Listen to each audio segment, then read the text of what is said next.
During our recent trip to Florida, or rather our Flocktober getaway, we planned to recharge by kayaking the salty intercoastal waterways of the Space Coast. We decided it would also be fun to join a beach cleanup. We found that Keep Brevard Beautiful, a nonprofit organization in Brevard County, had several different beach and roadside cleanups on their Facebook event page for Saturday, October 12th. After looking at the locations, times, and type of cleanups, we settled on the Shoda family Pelican Beach cleanup. It was about 15 miles from our Rockledge home port and would be close to Dragon Point, an area we wanted to paddle during this excursion. Originally, I had planned to use about 2 minutes worth of cleanup footage in my Flocktober getaway video, which is coming soon.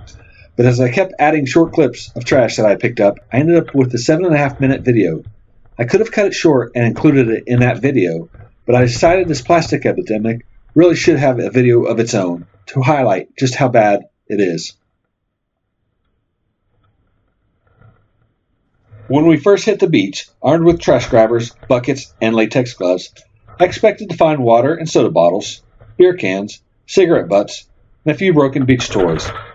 However, as I cleaned up, I started noticing the tiny bits of plastic washing up with seaweed. Plastic bottle caps that had lost their original vibrant colors, bleached out from months of sun exposure. If you have watched any of my other videos from this past year, you have seen us out and about participating in river cleanups along the French Broad River in North Carolina. The French Broad River flows into the Tennessee River, which flows into the Ohio River, which then flows into the Mississippi River, which flows into the Gulf of Mexico. While it is unlikely that any of the trash from the French Broad River would ever make its way into the Atlantic Ocean and wash up on the beaches of Brevard County, Florida, there are many other rivers which do flow into the Atlantic. And this plastic problem is only going to get worse until we find and adopt a biodegradable alternative.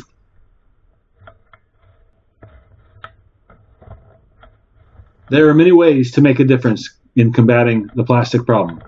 Some of those are to reduce the use of single-use plastics, recycle properly, support bans on plastics, avoid products containing plastic microbeads, participate in river, beach, and roadside cleanups, don't litter, support organizations addressing the plastics problems, and spread the word. Let everybody know. About 80% of marine debris comes from trash and debris in urban runoff or land-based sources. Key components of land-based sources include litter, trash, and debris from construction, commercial, and industrial facilities, ports and marinas, and trash blown out of garbage trucks, containers, and landfills. Ocean-based sources, such as overboard discharge from ships and discarded fishing gear, account for the other 20%.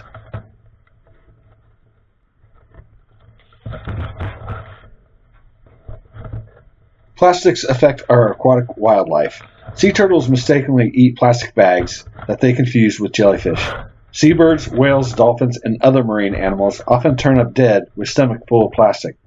Plastic is killing more than 1.1 million seabirds and animals every year.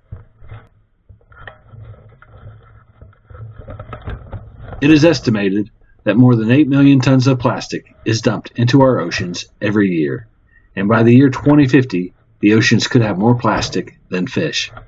This will not only affect our marine life, but it will have very negative effects on how we recreate at beaches.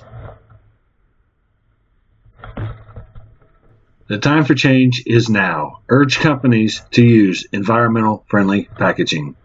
Reduce your dependency on single-use plastics. Pack out what you packed in and dispose of your trash properly. Practice the 3 R's. Recycle, reuse, reduce.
After 2 hours of cleaning the beach, I was amazed at just how much trash I had.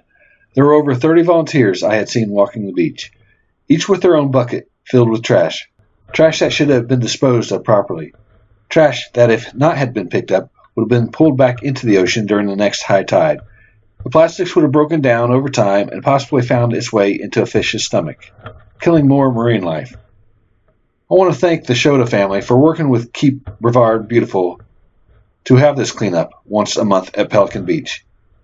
If you ever happen to be in the area on the second Saturday of the month, you should join them at one of their beach cleanups. You can also contact Keep Brevard Beautiful to find other cleanups in other locations throughout Brevard County. If you're tired of the trash in your area, look up your local environmental nonprofit. I'm sure they have a program that would suit you and be happy to have you as a volunteer. Thank you for watching this video. If you're new to the channel, please subscribe. If you like this video, hit that like button and share it with your friends.